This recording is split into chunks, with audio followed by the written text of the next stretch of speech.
First thing we're going to talk about is the level of toxicity in Wuhan. Nobody talked about that when the coronavirus issue started. Remember, December 2019, first case of coronavirus reported, but this population, as far back as 2013, was being exposed to levels of pollution that were extraordinary, to the point that in 2015, this article is actually in 2015 talking about controversial incinerators that were licensed in Wuhan, and this was talking about 2 incinerator plants that were unlicensed in close proximity to neighborhoods with populations of 30,000 people or more, and the level of toxicity that these people had been subjected to, and how they were being they had to resort to using all sorts of other devices trying to just be able to breathe.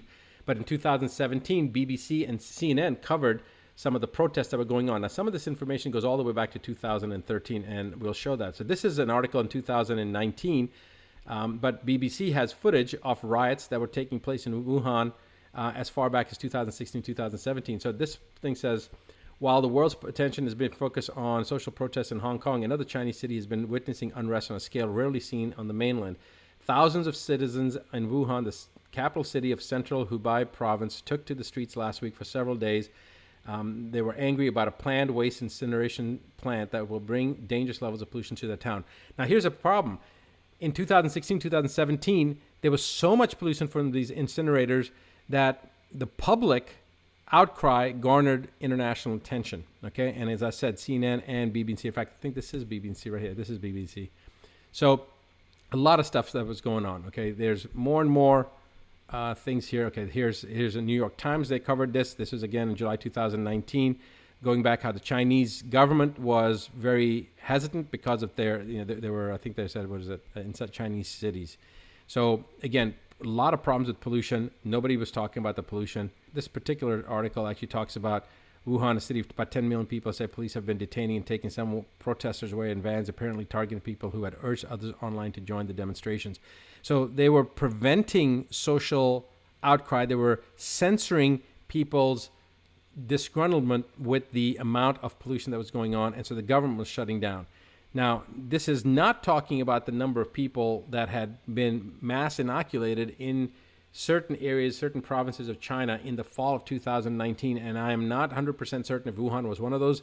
I believe it was, but again, I can't substantiate that. But regardless, you got toxic level of air in Wuhan for going back as far as 2013. The references are here. Definitely covered in 2015, global coverage in 2017 by BBC and CNN.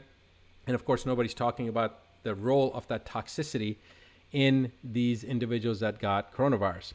All right, so the issue with the incinerators is not a small issue. It's a massive issue. And here, Wuhan incinerator pollution protests, you can see a lot of the images and different news sites that talked about some of this. Incinerator sparks protest. In China, incinerator plants leads thousands to protest.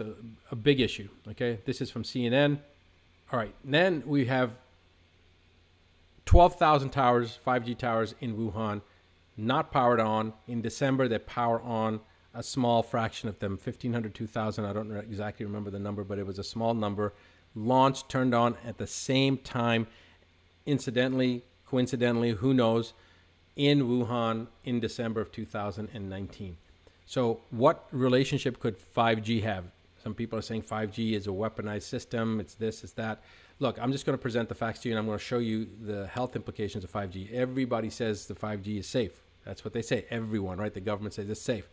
Well, first of all, we know the government doesn't always say the things are safe, that are always safe. And then it takes 10, 20, 50 years before they come out and then it's proven that those things weren't safe. Look at cigarette smoking, right? A cigarette a day keeps the doctor away. And now, of course, we have warnings in every cigarette carton that it causes lung cancer, et cetera, et cetera. You have mass lawsuits, et cetera, that happen, but it took years. In fact, if you look at the dirty dozen, the top 12 most toxic substances that have been banned by the World Health Organization for commercial usage throughout the world, if you look at these top 12, and if you want to see what the top 12 are, you can go to our Know Your Options medical series and look at the Cancer, the Untold Truth, the DVD, and you'll see I have a whole presentation on those, on the dirty dozen, what we call the dirty dozen, or what the World Health Organization calls the dirty dozen. They're banned now from use in commercial global enterprise, these 12 substances. Yet each one of them was in global commerce for at least 50 years. Some of these had been in global commerce for over 70 years before they were finally banned. So it takes years before somebody finally figures out that, wait a second, this is dangerous. So for the government to say, oh, this is safe, one, is irresponsible because there's a lot of studies that have been done to show that it's not safe. And the people that say are safe, there's a lot of conflict of interest there, okay? Remember, the FDA, Food and Drug Administration, that's there to protect us. How many drugs have they had to recall? How many drugs have they recalled that were considered to be safe, right? Vioxx, for example, killed 55,000 people before they finally pulled it off the market, a non-steroidal anti-inflammatory drug. Look at all the drugs for obesity, some of the diabetic drugs. There's all sorts of drugs that they have to pull back off the market. And again, this isn't about the inadequacy or the incompetence of the FDA. That's not what this video is about. This is talking about the coronavirus, and so that you understand really what the issue is. Now, just because the government says it's safe, we need to look at it. And in actuality, there are thousands of people that feel that it's unsafe, and there's over 240 researchers and scientists that have created a coalition to basically protest the rollout of the 5G. So we'll talk a little bit more about that. So it's coronavirus linked to China's rollout of 5G biowarfare. I actually was entertained by that, but there's something here that I want to show you. More than 230 scientists from 41 countries have expressed their serious concerns regarding the ubiquitous and increasing exposure to EMFs generated by electric and wireless devices already before the additional 5G rollout. Now, it's important to remember that most of the EMFs that are being generated right now are either 50 hertz or 60 hertz. So in Europe and certain other parts of the world, it's 50 hertz. Our electrical wires here are based on 60 hertz. But when they start talking about the EMFs from some of these other mobile devices and such, we're looking at from like handheld devices, iPads, mobile phones and such. And those are at around 900 hertz, okay? Now the 5G is much higher than that. That goes all the way up to 30 kilohertz, I believe it is, 30,000 kilohertz, 30,000 gigahertz.